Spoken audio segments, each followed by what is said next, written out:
A ver, ¿qué pasa realmente cuando un policía interviene en la calle? ¿Qué reglas tiene que seguir sí o sí?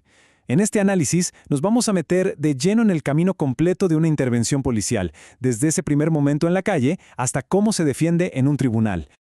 Imaginen esta escena, que además es de un caso real. Un oficial está a punto de arrestar a un hombre por violencia doméstica, pero la víctima le ruega, le suplica con estas palabras. Es un dilema que pone al oficial en una encrucijada, una tensión inmediata y sobre todo muy humana. Esta es la cruda realidad que se vive en el terreno, y nos lleva directamente a la pregunta que va a guiar todo este recorrido. Frente a una situación como esta, ¿cuál es el verdadero deber legal de un oficial? Bueno, la respuesta a esa pregunta está en un principio fundamental. Aunque el trabajo de un policía a veces se sienta como caminar en la cuerda floja, hay una regla de oro: la ley, sencillamente, no es negociable.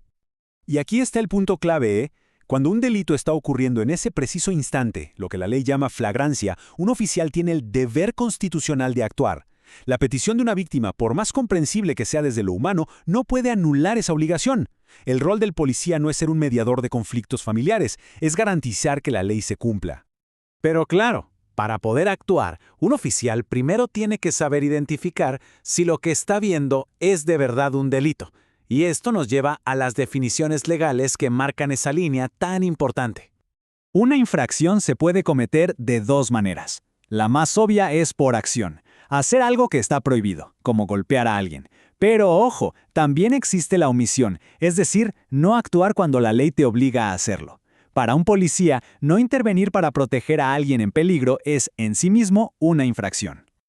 Ahora, no todas las infracciones son iguales. La ley las distingue según qué tan grave es el daño que causan. Un delito implica un daño grave, una contravención, un daño leve. Y esta diferencia es crucial, porque de eso depende todo, desde cómo se hace el arresto hasta la sanción que se impone al final.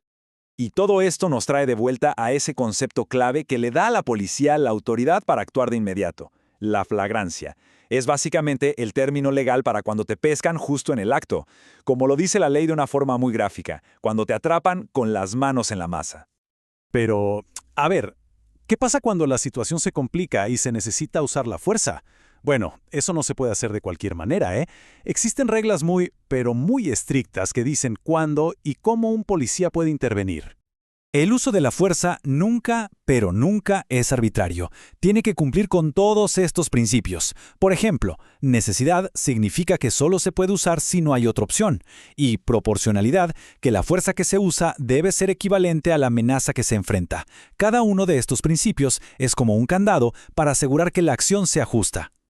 Este proceso se conoce como la escalera de la fuerza. Un oficial siempre debe empezar por el escalón más bajo, su sola presencia uniformada. Si eso no funciona, sube a la verbalización, a dar órdenes claras. Y solo si eso falla, puede pasar al control físico, a los medios menos letales y, como último recurso, a la fuerza potencialmente letal.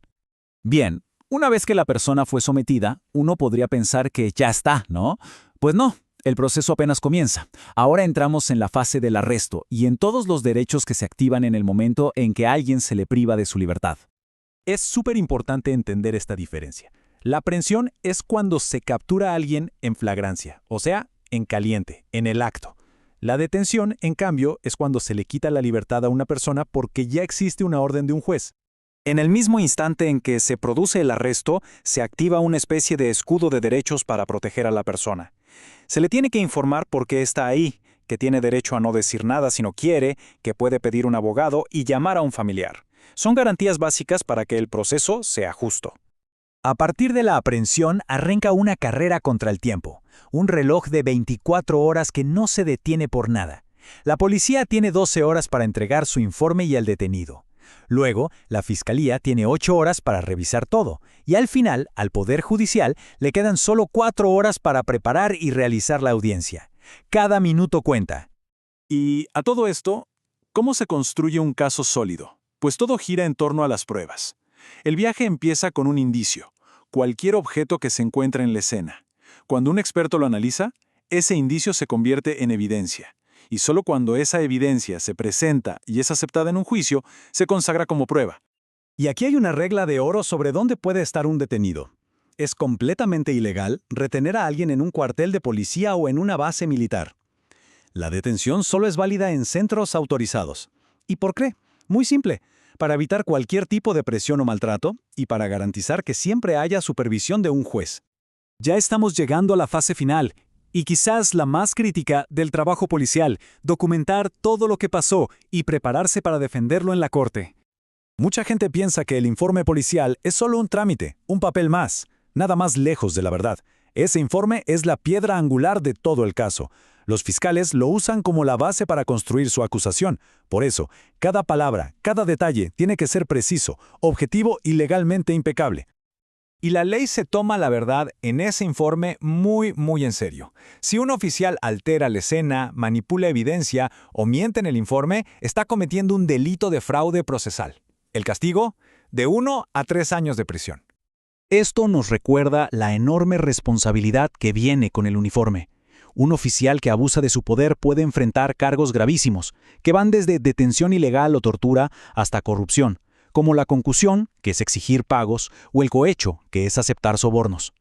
Al final, todo este largo camino termina en un tribunal, y ahí el oficial tiene que cambiar el chip, pasar de la acción en la calle a la justificación con palabras. Su trabajo no termina hasta que pueda explicar y defender cada una de sus decisiones frente a un juez, y para eso la comunicación es esencial.